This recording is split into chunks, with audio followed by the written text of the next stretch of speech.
सत श्री अकाल। टीवी 84 देख रहे सारे दर्शकों का स्वागत है। मैं हरप्रीत कौर ते बुलेटिन की शुरुआत करते हैं हैडलाइंस के नाल। बटाला की पटाका फैक्ट्री विच होए धमाके नाल 23 लोगों की मौत, 4 दर्जन तो वध जख्मी। सरकार आई बैकफुट ते। कैबिनेट मंत्री ओपी सोनी ने सरकार दियां अणगहली दियां स्वीकारियां गल्लां। चोणां जितन तो बाद हलका छड़ मुंबई रहण वाले सनी दिओल परते बटाला, हस्पताल पुज जाने और जख्मियों का हाल, मीडिया तो बनाई दूरी। पटाका फैक्ट्री धमाके तो बाद विरोधियों के निशाने ते कैप्टन सरकार सिमरजीत सिंह बैंस ने मुआवजे की राशि वधाउण की कही गल, जबकि गुरप्रीत घुग्गी ने कहा सरकार दीयां गलत नीतियां कारण वापरदे ने अजिहे हादसे। साबका मुख्यमंत्री प्रकाश सिंह बादल ने भी कैप्टन सरकार नूं घेरिया, कहा कांग्रेस अपनी कोजियां हरकतां तो आवे बाज, अकाली दल नूं दस्सिया जुझारू वर्करां दी पार्टी। ते कश्मीर विच धारा 370 ते 35A दी बहाली दी मंग नूं लैके भारतीय किसान यूनियन एकता उगराहां ने केंद्र सरकार विरुद्ध कीता मुजाहरा। आगुआं ने कहा केंद्री हुकूमत ने लोकां दा घुटिया गल अपने कंट्रोल हेठ कीता। ते हुण इन्हां खबरां दा विस्तार। बटाला के जलंधर रोड से हंसली नाले के नज़दीक स्थित एक पटाका बनाने वाली फैक्ट्री में जबरदस्त धमाका होने कारण 23 लोगों की मौत हो गई सी। हुण इस पटाका फैक्ट्री धमाके की CCTV फुटेज सामने आई है। धमाका होने ते हर पासे भगदड़ मच गई।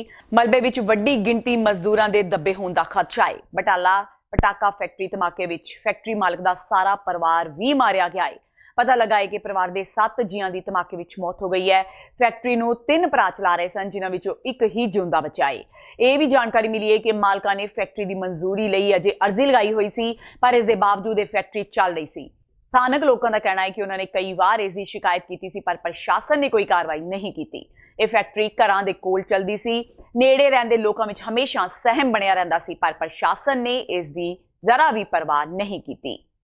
पटाका फैक्ट्री विच होए धमाके कारण 23 लोगों की मौत हो गई सी ते 4 दर्जन तो वध लोगों के जख्मी होने की पुष्टि की जा चुकी है। धमाके कारण जख्मी हुए लोगों का हाल जानने लई कई मंत्री ते आगू पहुंच रहे ने।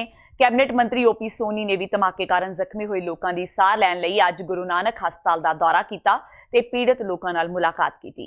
दौरे दौरान पत्रकारां नाल गलबात दौरान ओपी सोनी ने पटाका फैक्ट्री विच होए ब्लास्ट लई अपनी ही सरकार के सिस्टम नूं घेरे विच लिआए।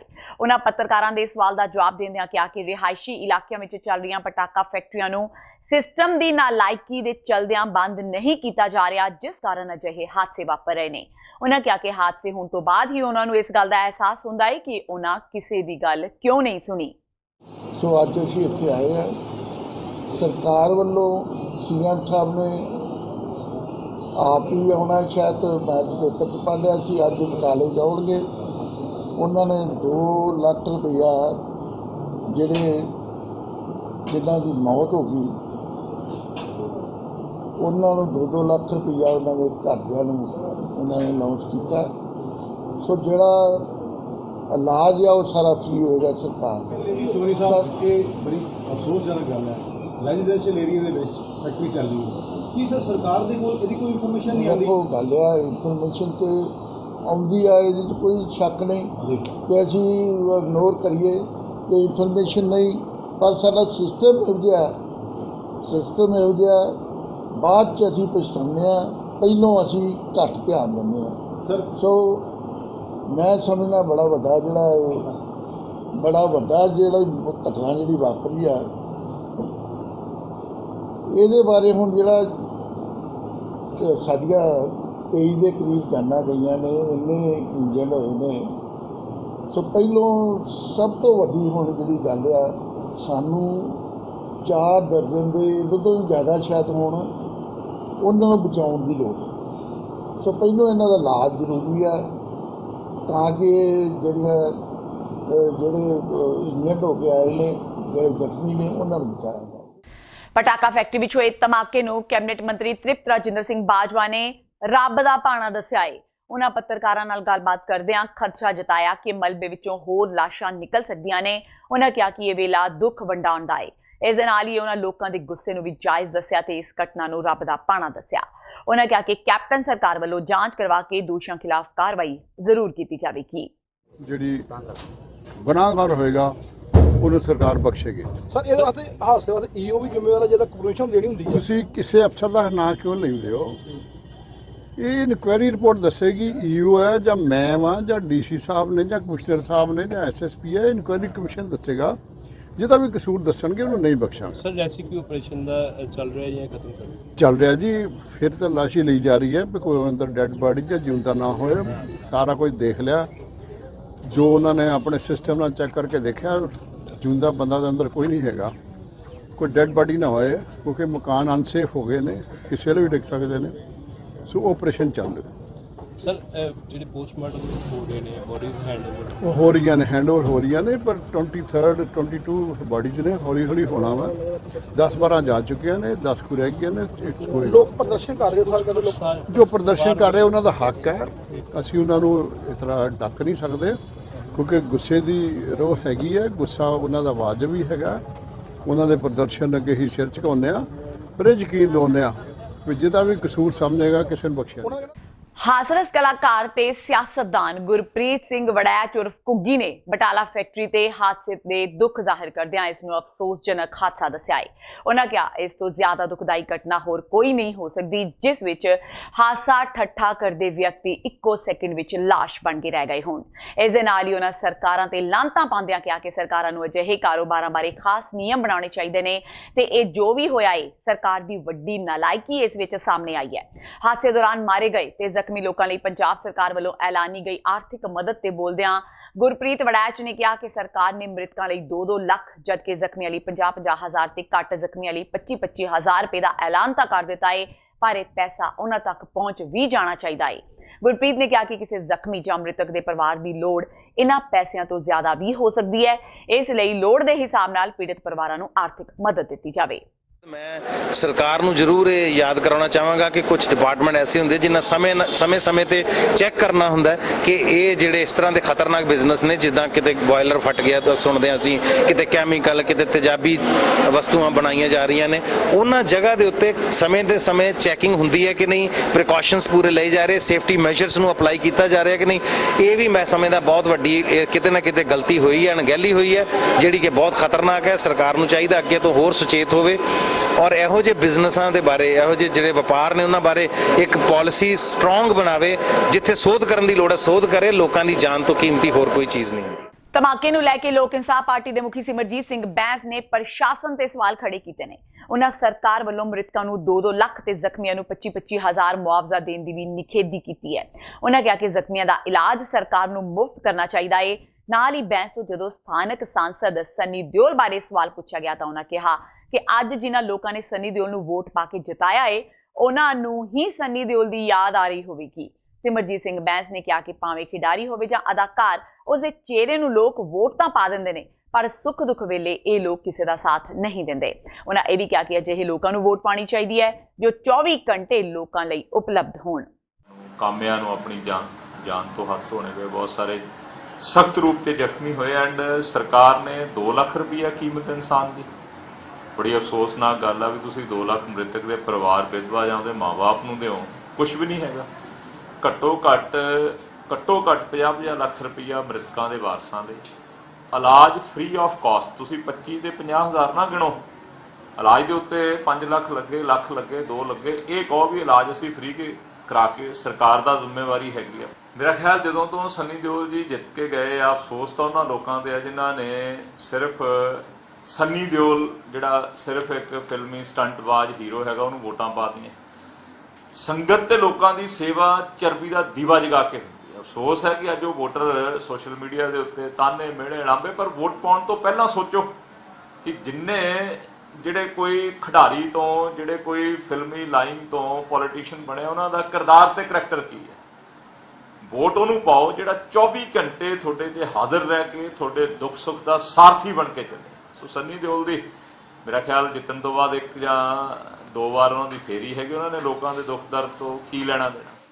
ਚੋਣਾਂ ਜਿੱਤਣ ਤੋਂ ਬਾਅਦ ਗੁਰਦਾਸਪੁਰ ਛੱਡ ਮੁੰਬਈ ਰਹਿਣ ਵਾਲੇ ਹਲਕਾ ਸਾਂਸਦ ਸਨੀ ਦਿਓਲ ਵੀ ਬਟਾਲਾ ਪੁੱਜੇ। ਧਮਾਕੇ ਕਾਰਨ ਜ਼ਖਮੀ ਹੋਏ ਪੀੜਤਾਂ ਦਾ ਹਾਲ ਚਾਲ ਜਾਣਨ ਲਈ ਸਨੀ ਦਿਓਲ ਹਸਪਤਾਲ ਪੁੱਜੇ। ਫਿਲਹਾਲ ਉਹਨਾਂ ਮੀਡੀਆ ਤੋਂ ਦੂਰੀ ਬਣਾ ਕੇ ਰੱਖੀ। ਇਸ ਮੌਕੇ ਉਹਨਾਂ ਦੇ ਨਾਲ ਸ਼ਵੇਤ ਮਲਿਕ ਵੀ ਮੌਜੂਦ ਸਨ। ਇਸ ਦੌਰਾਨ ਉਹਨਾਂ ਜ਼ਖਮੀਆਂ ਨਾਲ ਮੁਲਾਕਾਤ ਕੀਤੀ ਤੇ ਉਹਨਾਂ ਦਾ ਹਾਲ ਜਾਣਿਆ। ਹਾਦਸੇ ਤੋਂ ਬਾਅਦ ਸਨੀ ਦਿਓਲ ਨੇ ਟਵੀਟ ਕਰ ਘਟਨਾ ਤੇ ਅਫਸੋਸ ਪ੍ਰਗਟ ਕੀਤਾ ਤੇ ਪ੍ਰਸ਼ਾਸਨਿਕ ਪ੍ਰਬੰਧਾਂ ਦੀ ਜਾਣਕਾਰੀ ਦਿੱਤੀ। ਉਹਨਾਂ ਲਿਖਿਆ ਕਿ ਬਟਾਲਾ ਵਿੱਚ ਪਟਾਕਾ ਫੈਕਟਰੀ ਵਿੱਚ ਲੱਗੀ ਅੱਗ ਨਾਲ ਜਾਨ ਮਾਲ ਦੇ ਨੁਕਸਾਨ ਬਾਰੇ ਸੁਣ ਕੇ ਉਹਨਾਂ ਨੂੰ ਬਹੁਤ ਦੁੱਖ ਹੋਇਆ। ਉਹਨਾਂ ਲਿਖਿਆ ਕਿ ਉਹਨਾਂ ਜ਼ਿਲ੍ਹਾ ਅਫਸਰ ਨਾਲ ਗੱਲ ਕੀਤੀ ਹੈ। ਪ੍ਰਸ਼ਾਸਨ ਤੇ NDRF ਟੀਮਾਂ ਮੌਕੇ ਤੇ ਬਚਾਅ ਕਾਰਜ ਕਰ ਰਹੀਆਂ ਨੇ। ਦੱਸ ਦੇਈਏ ਕਿ ਬਟਾਲਾ ਦੇ ਜਲੰਧਰ ਰੋਡ ਤੇ ਹੰਸਲੀ ਨਾਲੇ ਦੇ ਨਜ਼ਦੀਕ ਸਥਿਤ ਪਟਾਕਾ ਬਣਾਉਣ ਵਾਲੀ ਫੈਕਟਰੀ ਵਿੱਚ ਬੁੱਧਵਾਰ ਦੁਪਹਿਰ ਜ਼ਬਰਦਸਤ ਧਮਾਕਾ ਹੋਇਆ ਸੀ ਤੇ ਇਸ ਵਿੱਚ 23 ਲੋਕਾਂ ਦੀ ਮੌਤ ਹੋ ਗਈ ਸੀ ਜਦਕਿ 4 ਦਰਜਨ ਤੋਂ ਵੱਧ ਲੋਕ ਜ਼ਖਮੀ ਹੋ ਗਏ ਸਨ। ਅੱਜ ਮਲੋਟ ਵਿੱਚ ਬਲਾਕ ਸੰਮਤੀ ਦੇ ਚੇਅਰਮੈਨ ਤੇ ਵਾਈਸ ਚੇਅਰਮੈਨ ਦੀ ਚੋਣ ਫਿਰ ਤੋਂ ਰੱਦ ਕੀਤੇ ਜਾਣ ਤੇ ਸਾਬਕਾ ਮੁੱਖ ਮੰਤਰੀ ਪੰਜਾਬ ਪ੍ਰਕਾਸ਼ ਸਿੰਘ ਬਾਦਲ ਮਲੋਟ ਪੁੱਜੇ, ਜਿਨ੍ਹਾਂ ਵਾਰ-ਵਾਰ ਚੋਣ ਰੱਦ ਕਰਨ ਦੀ ਨਿੰਦਾ ਕੀਤੀ ਤੇ ਬਟਾਲਾ ਵਿੱਚ ਪਟਾਕਾ ਫੈਕਟਰੀ ਵਿੱਚ ਹੋਏ ਹਾਦਸੇ ਤੇ ਅਫਸੋਸ ਪ੍ਰਗਟ ਕੀਤਾ। ਉਹਨਾਂ ਪੀੜਤ ਪਰਿਵਾਰ ਨੂੰ ਹਰ ਯੋਗ ਮਦਦ ਦੇਣ ਦੀ ਅਪੀਲ ਕੀਤੀ। ਬਹੁਤ ਦਰਦਨਾਕ ਹੋਇਆ ਜੀ, ਬਹੁਤ ਹੀ ਦਰਦਨਾਕ। ਕੀ ਕਾਰਨ ਮੰਨਦੇ ਹੋ ਵੀ ਸਰਕਾਰਾਂ ਦੀ ਅਣਗਹਿਲੀ ਹੈ ਜਾਂ ਪ੍ਰਸ਼ਾਸਨ ਦੀ ਅਣਗਹਿਲੀ ਹੈ? ਨਹੀਂ, ਅਸਲ ਜਿਹੜੇ ਪਤਾ ਇਹ ਲਾਜ਼ ਵਗੈਰਾ ਹੈ ਨਾ, ਪਟਾਕੇ ਬਣਾਉਣੇ ਕਿਦੋਂ ਦਿਵਾਲੀ ਹੈ ਹੁਣੇ ਇੰਨੇ ਪਟਾਕੇ ਬਣਾਈ ਜਾਂਦੇ ਹੈ। ਪਹਿਲਾਂ ਸੋਚਣਾ ਹੀ ਚਾਹੀਦਾ ਨਾ ਕਿ ਇੰਨਾ ਸਟਾਕ ਜੇ ਹੋਏਗਾ, ਜੇ ਉਹਦੀ ਥੋੜਾ ਕਣਕ ਲੱਗ ਗਈ ਤਾਂ ਇਹਦਾ ਕੀ ਅਸਰ ਹੋਏਗਾ। ਸੇਫਟੀ ਮੇਜਰਸ ਲੈਣੇ ਚਾਹੀਦੇ ਹੈ ਜਿਹੜੇ ਕਿ ਨਹੀਂ ਲਏ ਗਏ, ਕਿਸੇ ਨੇ ਸੋਚਿਆ ਹੀ ਨਹੀਂ। ਦਰਅਸਲ ਤਾਂ ਜੀ ਅੱਜ ਪੰਜਾਬ 'ਚ ਕੋਈ ਸਰਕਾਰ ਨਾਂ ਦੀ ਕੋਈ ਚੀਜ਼ ਹੀ ਹੈ ਨਹੀਂ। ਤੇ ਹੁਣ ਵੇਲਾ ਹੋ ਗਿਆ ਬ੍ਰੇਕ ਦਾ, ਬਾਕੀ ਦੀਆਂ ਖਬਰਾਂ ਇਸ ਬ੍ਰੇਕ ਤੋਂ ਬਾਅਦ।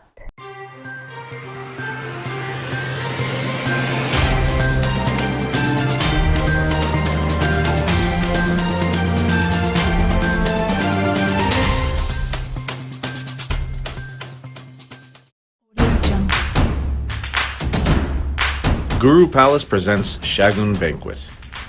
Exclusive features: wedding party hall with decent seating capacity, spacious parking, lavishly designed interiors with traditional touch, mini hall for corporate and small functions, best in-house catering. Shagun for all occasions. Call 732-398-9022.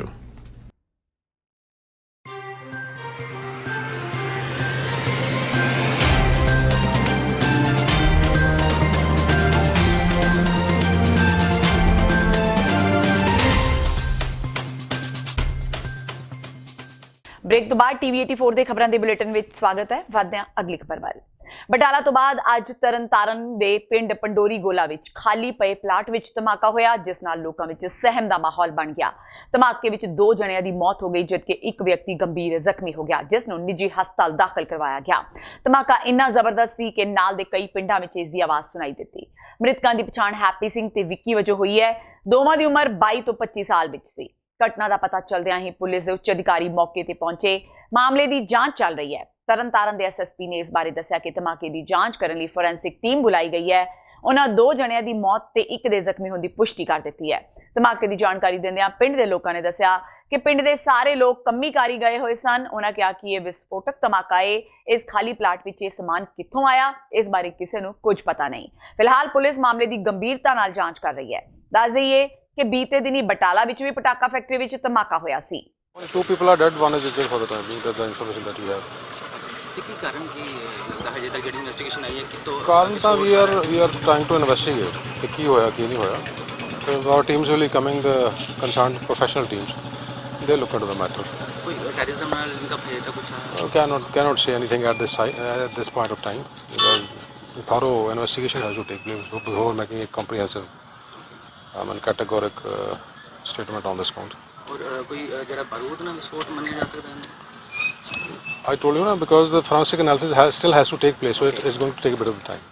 Congress ਆਪਣੀਆਂ ਕੋਝੀਆਂ ਹਰਕਤਾਂ ਤੋਂ ਬਾਜ ਆਵੇ ਤੇ ਲੋਕ ਫਤਵੇ ਦਾ ਸਨਮਾਨ ਕਰੇ। ਇਹਨਾਂ ਵਿਚਾਰਾਂ ਦਾ ਪ੍ਰਗਟਾਵਾ ਸਾਬਕਾ ਮੁੱਖ ਮੰਤਰੀ ਪ੍ਰਕਾਸ਼ ਸਿੰਘ ਬਾਦਲ ਨੇ ਮਲੋਟ ਵਿਖੇ ਇੱਕ ਪ੍ਰੈਸ ਕਾਨਫਰੰਸ ਦੌਰਾਨ ਕੀਤਾ। ਉਹਨਾਂ ਕਿਹਾ ਕਿ ਕਾਂਗਰਸੀ ਆਗੂਆਂ ਵੱਲੋਂ ਅਕਾਲੀ ਦਲ ਦੇ ਬਲਾਕ ਸੰਮਤੀ ਮੈਂਬਰਾਂ ਦੇ ਘਰ ਅੱਧੀ ਰਾਤ ਨੂੰ ਸਿਵਲ ਵਰਦੀ ਵਿੱਚ ਮੁਲਾਜ਼ਮ ਭੇਜ ਕੇ ਡਰਾਉਣ ਧਮਕਾਉਣ ਦੀਆਂ ਹਰਕਤਾਂ ਲੋਕਤੰਤਰ ਦੀ ਹੱਤਿਆ ਕਰਨ ਵਾਂਗ ਹੈ। ਉਹਨਾਂ ਕਿਹਾ ਕਿ ਸਾਡੇ ਮੈਂਬਰ ਅਕਾਲੀ ਦਲ ਦੇ ਜੁਝਾਰੂ ਵਰਕਰ ਨੇ ਜੋ ਕਿਸੇ ਤਰ੍ਹਾਂ ਦੀ ਧੱਕੇਸ਼ਾਹੀ ਤੋਂ ਡਰਨ ਵਾਲੇ ਨਹੀਂ।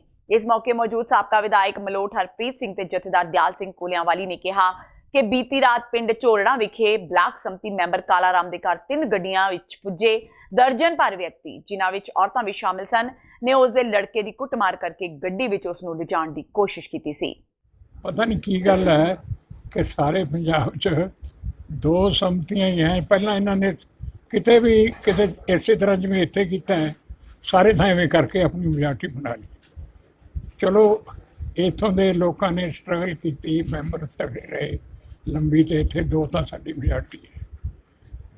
ਤੇ ਲੇਕਿਨ ਇਹ ਪਹਿਲਾਂ ਤਾਂ ਇਹ ਖਾਸ ਕਰਕੇ ਇੱਥੇ ਮਲੋਟ 'ਚ ਮੈਂਬਰਾਂ ਦੇ ਘਰਾਂ ਜਾ ਕੇ ਪੁਲਿਸ ਦੇ ਬੰਦੇ, ਹੈਰਾਨੀ ਹੁੰਦੀ ਹੈ ਵੀ ਪੁਲਿਸ ਦੇ ਵੀ, ਜੇ ਪੁਲਿਸ ਹੀ ਇਹ ਗੱਲ ਕਰਨ ਲੱਗ ਜਾਏ ਤਾਂ ਫਿਰ ਇਹਦਾ ਕੀ ਹੱਲ ਹੈ। ਕਸ਼ਮੀਰ ਵਿੱਚ ਧਾਰਾ 370 ਅਤੇ 35A ਦੀ ਬਹਾਲੀ ਦੀ ਮੰਗ ਨੂੰ ਲੈ ਕੇ ਭਾਰਤੀ ਕਿਸਾਨ ਯੂਨੀਅਨ ਏਕਤਾ ਉਗਰਾਹਾਂ ਨੇ ਅੱਜ ਬਰਨਾਲਾ ਦੀ ਅਨਾਜ ਮੰਡੀ ਵਿੱਚ ਰੋਸ ਰੈਲੀ ਕਰ ਕੇਂਦਰ ਸਰਕਾਰ ਵਿਰੁੱਧ ਨਾਅਰੇਬਾਜ਼ੀ ਕੀਤੀ। ਇਸ ਤੋਂ ਬਾਅਦ ਸ਼ਹਿਰ ਵਿੱਚੋਂ ਰੋਸ ਮਾਰਚ ਕੱਢ ਕੇ ਕਚਹਿਰੀ ਚੌਂਕ ਵਿਖੇ ਪ੍ਰਦਰਸ਼ਨ ਕੀਤਾ ਗਿਆ। ਰੈਲੀ ਨੂੰ ਸੰਬੋਧਨ ਕਰਦਿਆਂ ਸੂਬਾ ਪ੍ਰਧਾਨ ਜੋਗਿੰਦਰ ਸਿੰਘ ਉਗਰਾਹਾਂ ਤੇ ਸੂਬਾ ਆਗੂ ਹਰਦੇਵ ਸਿੰਘ ਨੇ ਕਿਹਾ ਕਿ 5 ਅਗਸਤ ਨੂੰ ਕੌਮ ਦੇ ਸਵੈ ਨਿਰਣੇ ਦੇ ਹੱਕ ਨੂੰ ਬੁਲੰਦ ਕਰਨ ਵਾਲੀ ਧਾਰਾ 370 ਤੇ 35A ਜੋ ਕਿ ਕਸ਼ਮੀਰੀ ਲੋਕਾਂ ਦੀਆਂ ਜ਼ਮੀਨਾਂ ਜਾਇਦਾਦਾਂ ਤੇ ਹੱਕ ਰੱਖਦੀ ਸੀ ਨੂੰ ਖਤਮ ਕਰ ਦਿੱਤਾ ਗਿਆ ਹੈ। ਕੇਂਦਰੀ ਹਕੂਮਤ ਨੇ ਲੋਕਾਂ ਦਾ ਗਲ ਘੁੱਟ ਕੇ ਆਪਣੇ ਕੰਟਰੋਲ ਹੇਠ ਇਸ ਨੂੰ ਕਰ ਲਿਆ ਹੈ। ਉਹਨਾਂ ਕਿਹਾ ਕਿ ਲੋਕਾਂ ਨੂੰ ਘਰਾਂ ਵਿੱਚ ਬੰਦ ਕਰਕੇ ਕਸ਼ਮੀਰੀ ਲੋਕਾਂ ਤੇ ਜ਼ਬਰ ਢਾਇਆ ਜਾ ਰਿਹਾ ਹੈ। ਕਸ਼ਮੀਰ ਦੇ ਲੋਕਾਂ ਤੇ ਹੋ ਰਿਹਾ ਜਿਹੜਾ ਜੁਰਮ ਹੈ ਸਾਡਾ ਉਹਦੇ ਸੰਬੰਧ 'ਚ ਹੈ, ਕਿਉਂਕਿ ਪਿਛਲੇ ਦਿਨੀ ਜਿਹੜੇ ਕੇਂਦਰ ਸਰਕਾਰ ਨੇ 5 ਅਗਸਤ ਵਾਲੇ ਦਿਨ ਫੈਸਲਾ ਲਿਆ ਕਿ ਉੱਥੋਂ 300 ਧਾਰਾ 70 ਤੇ 35A ਖਤਮ ਕੀਤੀ ਹੈ। ਅਸੀਂ ਸਮਝਦੇ ਹਾਂ ਵੀ ਉਹ ਕਸ਼ਮੀਰ ਦੇ ਲੋਕਾਂ ਨਾਲ ਧੱਕਾ ਹੈ, ਕਿਉਂਕਿ ਇਹ 70 ਸਾਲ ਹੋ ਗਏ ਉਹ ਧਾਰਾ ਲਾਗੂ ਸੀ। ਉੱਥੇ ਪਹਿਲਾਂ ਹੀ ਲੋਕਾਂ ਦੀਆਂ ਲੋੜਾਂ ਪੂਰੀਆਂ ਨਹੀਂ ਹੋ ਰਹੀਆਂ, ਕਿਰਤੀ ਲੋਕ ਸੰਘਰਸ਼ ਕਰ ਰਹੇ ਨੇ, ਉਹਨਾਂ ਦੀਆਂ ਮੰਗਾਂ ਨਹੀਂ ਪੂਰੀਆਂ ਹੁੰਦੀਆਂ, ਉਹਨਾਂ ਦਾ ਰੁਜ਼ਗਾਰ ਨਹੀਂ, ਉਹਨਾਂ ਨੂੰ ਸਿਹਤ ਸੇਵਾਵਾਂ ਤੇ ਵਿੱਦਿਆ ਦੇ ਸਮੱਸਿਆਵਾਂ ਉਹਨਾਂ ਦੀਆਂ ਆ ਰਹੀਆਂ ਨੇ ਤੇ 30 ਸਾਲਾਂ ਤੋਂ ਉਹ ਸੰਘਰਸ਼ ਕਰ ਰਹੇ ਨੇ। ਲਗਭਗ ਉਹਨਾਂ ਦਾ 1 ਲੱਖ ਬੰਦਾ ਸ਼ਹੀਦ ਹੋ ਗਿਆ ਤੇ ਕਿੰਨੇ ਫੌਜ ਦੇ ਵਿੱਚ ਸਿੰਧੀ ਸੁਰੱਖਿਆ ਦਲਾਂ ਦੇ ਬੰਦੇ ਮਾਰੇ ਗਏ, ਕਿੰਨੀ ਫੌਜ ਉੱਤੇ ਝੁੱਕੀ ਹੈ, ਕਿੰਨਾ ਸਰਕਾਰ ਦਾ ਪੈਸਾ ਲੱਗ ਰਿਹਾ ਹੈ। ਅਸਲ ਦੇ ਵਿੱਚ ਇਸ ਸਮੱਸਿਆ ਨੂੰ ਗੱਲਾਂ ਬਾਤ ਰਹੇ ਹੱਲ ਕਰਕੇ ਠੰਡਾ ਛਿੜਕ ਕੇ ਕਰਨਾ ਚਾਹੀਦਾ ਸੀ। ਇਹ ਬਜਾਏ ਉੱਥੇ ਕਸ਼ਮੀਰ ਦੇ ਲੋਕਾਂ 'ਤੇ ਠੰਡਾ ਛਿੜਕਣ ਦੀ ਬਜਾਏ ਉੱਥੇ ਧੱਕਾ ਕੀਤਾ, ਸਗੋਂ ਹੋਰ ਹਿੱਕ ਦਾ ਜ਼ੋਰ ਅਜਮਾਉਣ ਦੀ ਕੋਸ਼ਿਸ਼ ਕਰਕੇ ਉਹ ਧਾਰਾਵਾਂ ਤੋੜਤੀਆਂ ਤੇ ਨਾਲ ਉਹ 2 ਹਿੱਸਿਆਂ 'ਚ ਵੰਡ ਕੇ ਕੇਂਦਰ ਸ਼ਾਸਤ ਬਣਾਤਾ ਤੇ ਹੁਣ ਉੱਥੇ 10 ਲੱਖ ਫੌਜ ਝੋਕੀ ਹੋਈ ਹੈ। ਅਜੇ ਵੀ ਉੱਥੇ ਕਸ਼ਮੀਰ 1 ਮਹੀਨੇ ਤੋਂ ਬੰਦ ਹੈ, ਕੋਈ ਬੰਦਾ ਬਾਹਰ ਅੰਦਰ ਨਹੀਂ ਜਾ ਰਿਹਾ, ਉੱਥੇ ਕਲਫੀ ਵਰਗੀ ਹਾਲਤ ਹੈ। ਅਜੇ ਵੀ ਸੜਕਾਂ 'ਤੇ ਨਹੀਂ ਲੋਕ ਨਿਕਲਦੇ, ਸਕੂਲ ਖੁੱਲ੍ਹਦੇ ਨੇ, ਬੱਚੇ ਜਾਂਦੇ ਨਹੀਂ, ਅਜੇ ਉਹਨਾਂ 'ਤੇ ਤਸ਼ੱਦਦ ਹੋ ਰਿਹਾ। ਅਸੀਂ ਉਹਨਾਂ ਦੀ ਹਮਾਇਤ ਦੇ ਵਿੱਚ ਉਹਨਾਂ ਦੀਆਂ ਮੰਗਾਂ ਨੂੰ ਲੈ ਕੇ ਕਿ ਉੱਥੋਂ ਜਿਹੜਾ ਕਾਲਾ ਕਾਨੂੰਨ ਹੈ ਆਪਸਫਵਾ ਉਹ ਖਤਮ ਕੀਤਾ ਜਾਵੇ, ਉਹਨਾਂ ਦੀ 370 ਤੇ 35A ਇਹ ਬਹਾਲ ਕੀਤੀ ਜਾਵੇ, ਫੌਜਾਂ ਉੱਥੋਂ ਵਾਪਸ ਬਣਾਈਆਂ ਜਾਣ, ਉਹਨਾਂ ਨੂੰ ਸਵੈ ਨਿਰਣੇ ਦਾ ਅਧਿਕਾਰ ਹੋਵੇ। ਇਹ ਮੰਗਾਂ ਨੂੰ ਲੈ ਕੇ ਅਸੀਂ ਉਹਨਾਂ ਦੀ ਹਮਾਇਤ 'ਚ ਨਿਕਲੇ ਹਾਂ ਸਾਰੇ ਪੰਜਾਬ 'ਚ। ਗੁਰਦੁਆਰਾ ਕੰਧ ਸਾਹਿਬ ਬਟਾਲਾ ਵਿੱਚ ਸ਼੍ਰੀ ਗੁਰੂ ਨਾਨਕ ਦੇਵ ਜੀ ਦਾ ਵਿਆਹ ਪੁਰਬ ਪੂਰੀ ਸ਼ਰਧਾ ਨਾਲ ਮਨਾਇਆ ਗਿਆ। ਦੇਸ਼ ਵਿਦੇਸ਼ ਵਿੱਚੋਂ ਵੱਡੀ ਗਿਣਤੀ ਵਿੱਚ ਪਹੁੰਚੀਆਂ ਸੰਗਤਾਂ ਗੁਰੂ ਚਰਨਾਂ ਵਿੱਚ ਨਤਮਸਤਕ ਹੋਈਆਂ। ਇਸ ਮੌਕੇ ਸੰਗਤਾਂ ਨੇ ਗੁਰੂ ਨਾਨਕ ਦੇਵ ਜੀ ਦੇ ਸਮੇਂ ਦੀ ਪੁਰਾਤਨ ਕੰਧ ਤੇ ਗੁਰਦੁਆਰਾ ਡੇਰਾ ਸਾਹਿਬ ਵਿਖੇ ਪੁਰਾਤਨ ਥੜੇ ਦੇ ਦਰਸ਼ਨ ਕੀਤੇ। ਪੰਜਾਬ ਦੇ ਜ਼ਿਲ੍ਹਾ ਗੁਰਦਾਸਪੁਰ ਦਾ ਪੁਰਾਣਾ ਨਗਰ ਬਟਾਲਾ, ਜਿਸ ਨੂੰ ਜਗਤ ਗੁਰੂ ਸ਼੍ਰੀ ਗੁਰੂ ਨਾਨਕ ਦੇਵ ਜੀ ਦੀ ਮੁਬਾਰਕ ਚਰਨ ਛੋਹ ਪ੍ਰਾਪਤ ਹੈ, ਇਹ ਉਹ ਨਗਰ ਸੀ ਜਿੱਥੇ 24 ਸਤੰਬਰ 1487 ਨੂੰ ਗੁਰੂ ਸਾਹਿਬ ਦਾ ਮਾਤਾ ਸੁਲੱਖਣੀ ਜੀ ਨਾਲ ਵਿਆਹ ਹੋਇਆ ਸੀ। ਇਸ ਸੰਬੰਧੀ ਹਰ ਸਾਲ ਗੁਰਦੁਆਰਾ ਕੰਧ ਸਾਹਿਬ ਵਿਖੇ ਗੁਰੂ ਨਾਨਕ ਦੇਵ ਜੀ ਦੇ ਵਿਆਹ ਪੁਰਬ ਦੀਆਂ ਰੌਣਕਾਂ ਦੇਖਦਿਆਂ ਹੀ ਬਣਦੀਆਂ ਨੇ। ਇਸ ਖਾਸ ਮੌਕੇ ਬੀਤੇ ਦਿਨ ਸੁਲਤਾਨਪੁਰ ਲੋਧੀ ਤੋਂ ਗੁਰਦੁਆਰਾ ਕੰਧ ਸਾਹਿਬ ਤੱਕ ਨਗਰ ਕੀਰਤਨ ਸਜਾਇਆ ਗਿਆ।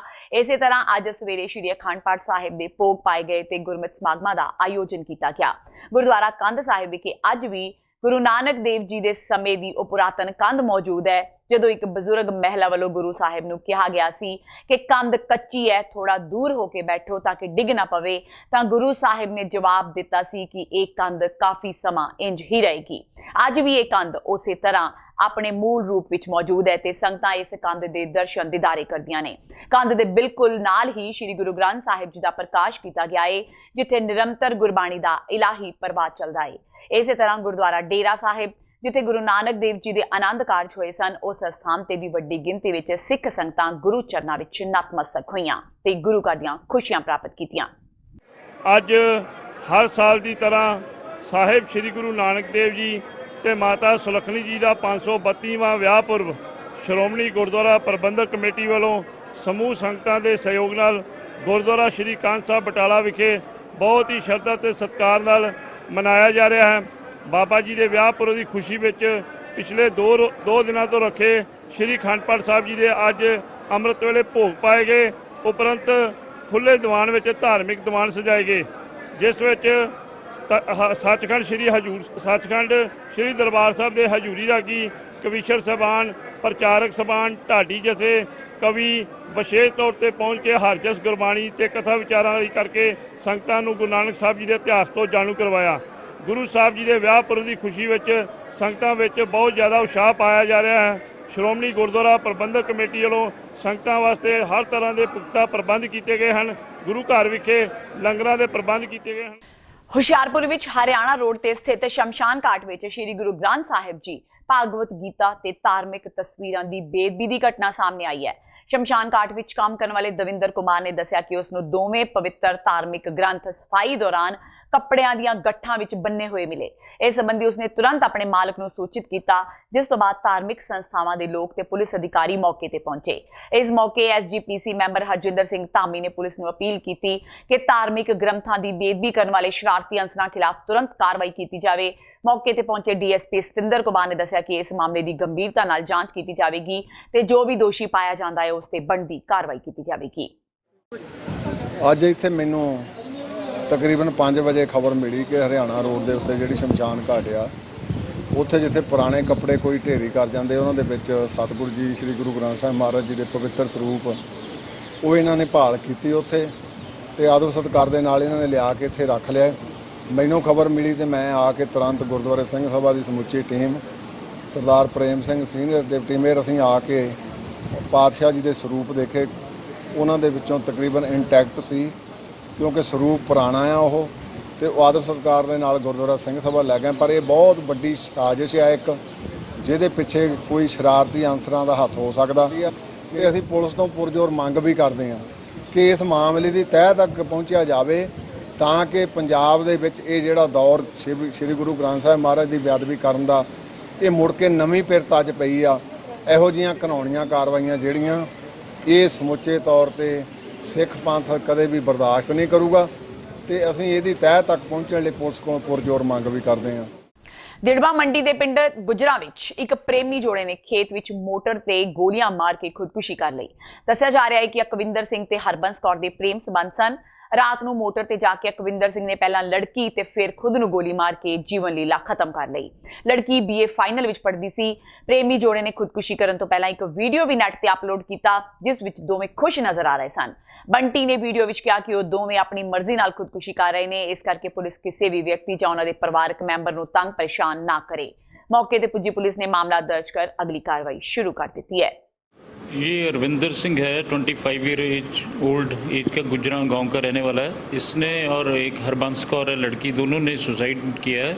और सुसाइड से पहले इन्होंने लाइव वो फेसबुक पे जाके या व्हाट्सएप पे जाके लाइव करके बोला है कि हम सुसाइड करने लगे हैं और पुलिस किसी को तंग परेशान ना करे, ऐसा भी इन्होंने बोला है। मेरे घर वालों का या इसके घर वालों को किसी का कोई इसमें कसूर नहीं है। तो ये लड़की जो है न्याल कॉलेज में BA फाइनल की स्टूडेंट है और लड़का हरबंस सिंह है, अरविंदर सिंह है जो, वो +2 की हुई है उसने, वो भी कोई काम नहीं करता था। तो दोनों का अफेयर था। उसके बाद उन्होंने गन शॉट से सुसाइड किया रात को तकरीबन 1:30-2 बजे के करीब, ये फार्म हाउस पे अपने वो गांव में मोटर के ऊपर जाकर, वो जो गांव से तकरीबन 1.5-2 किलोमीटर साइड पे है। रीज़न तो इनका कोई अपना ही अफेयर वगैरह है। थोड़ा सा ये भी पता चला है कि लड़की को शायद कोई डिजीज़ भी थी, कैंसर वगैरह की कोई प्रॉब्लम थी उसको। ਤੇ ਇਹ ਸਨ ਹੁਣ ਤੱਕ ਦੀਆਂ ਖਬਰਾਂ। ਜਾਂਦੇ ਜਾਂਦੇ ਇੱਕ ਵਾਰ ਫੇਰ ਨਜ਼ਰ ਮਾਰਦੇ ਹਾਂ ਮੁੱਖ ਖਬਰਾਂ ਤੇ। ਬਟਾਲਾ ਦੀ ਪਟਾਕਾ ਫੈਕਟਰੀ ਵਿੱਚ ਹੋਏ ਧਮਾਕੇ ਨਾਲ 23 ਲੋਕਾਂ ਦੀ ਮੌਤ, 4 ਦਰਜਨ ਤੋਂ ਵੱਧ ਜ਼ਖਮੀ। ਸਰਕਾਰ ਆਈ ਬੈਕਫੁੱਟ ਤੇ। ਕੈਬਨਿਟ ਮੰਤਰੀ OP ਸੋਨੀ ਨੇ ਸਰਕਾਰ ਦੀਆਂ ਅਣਗਹਿਲੀ ਦੀਆਂ ਸਵੀਕਾਰੀਆਂ ਗੱਲਾਂ। ਚੋਣਾਂ ਜਿੱਤਣ ਤੋਂ ਬਾਅਦ ਹਲਕਾ ਛੱਡ ਮੁੰਬਈ ਰਹਿਣ ਵਾਲੇ ਸਨੀ ਦਿਓਲ ਪਰਤੇ ਬਟਾਲਾ, ਹਸਪਤਾਲ ਪੁੱਜ ਜਾਣੇ ਔਰ ਜ਼ਖਮੀਆਂ ਦਾ ਹਾਲ, ਮੀਡੀਆ ਤੋਂ ਬਣਾਈ ਦੂਰੀ। ਪਟਾਕਾ ਫੈਕਟਰੀ ਧਮਾਕੇ ਤੋਂ ਬਾਅਦ ਵਿਰੋਧੀਆਂ ਦੇ ਨਿਸ਼ਾਨੇ ਤੇ ਕੈਪਟਨ ਸਰਕਾਰ। ਸਿਮਰਜੀਤ ਸਿੰਘ ਬੈਂਸ ਨੇ ਮੁਆਵਜ਼ੇ ਦੀ ਰਾਸ਼ੀ ਵਧਾਉਣ ਦੀ ਕਹੀ ਗੱਲ, ਜਦਕਿ ਗੁਰਪ੍ਰੀਤ ਘੁੱਗੀ ਨੇ ਕਿਹਾ ਸਰਕਾਰ ਦੀਆਂ ਗਲਤ ਨੀਤੀਆਂ ਕਾਰਨ ਵਾਪਰਦੇ ਨੇ ਅਜਿਹੇ ਹਾਦਸੇ। ਸਾਬਕਾ ਮੁੱਖ ਮੰਤਰੀ ਪ੍ਰਕਾਸ਼ ਸਿੰਘ ਬਾਦਲ ਨੇ ਵੀ ਕੈਪਟਨ ਸਰਕਾਰ ਨੂੰ ਘੇਰਿਆ, ਕਿਹਾ ਕਾਂਗਰਸ ਆਪਣੀਆਂ ਕੋਝੀਆਂ ਹਰਕਤਾਂ ਤੋਂ ਆਵੇ ਬਾਜ, ਅਕਾਲੀ ਦਲ ਨੂੰ ਦੱਸਿਆ ਜੁਝਾਰੂ ਵਰਕਰਾਂ ਦੀ ਪਾਰਟੀ। ਤੇ ਕਸ਼ਮੀਰ ਵਿੱਚ ਧਾਰਾ 370 ਤੇ 35A ਦੀ ਬਹਾਲੀ ਦੀ ਮੰਗ ਨੂੰ ਲੈ ਕੇ ਭਾਰਤੀ ਕਿਸਾਨ ਯੂਨੀਅਨ ਏਕਤਾ ਉਗਰਾਹਾਂ ਨੇ ਕੇਂਦਰ ਸਰਕਾਰ ਵਿਰੁੱਧ ਕੀਤਾ ਮੁਜ਼ਾਹਰਾ। ਆਗੂਆਂ ਨੇ ਕਿਹਾ ਕੇਂਦਰੀ ਹਕੂਮਤ ਨੇ ਲੋਕਾਂ ਦਾ ਕੁੱਟਿਆ ਗਲ ਆਪਣੇ ਕੰਟਰੋਲ ਹੇਠ ਕੀਤਾ। ਇਸ ਦੇ ਨਾਲ ਹੀ TV 84 ਦਾ ਖਬਰਾਂ ਦਾ ਇਹ ਬੁਲੇਟਿਨ ਖਤਮ ਹੁੰਦਾ ਹੈ। ਮੈਨੂੰ ਹਰਪ੍ਰੀਤ ਕੌਰ ਨੂੰ ਦਿਓ ਇਜਾਜ਼ਤ। ਸਤਿ ਸ਼੍ਰੀ ਅਕਾਲ।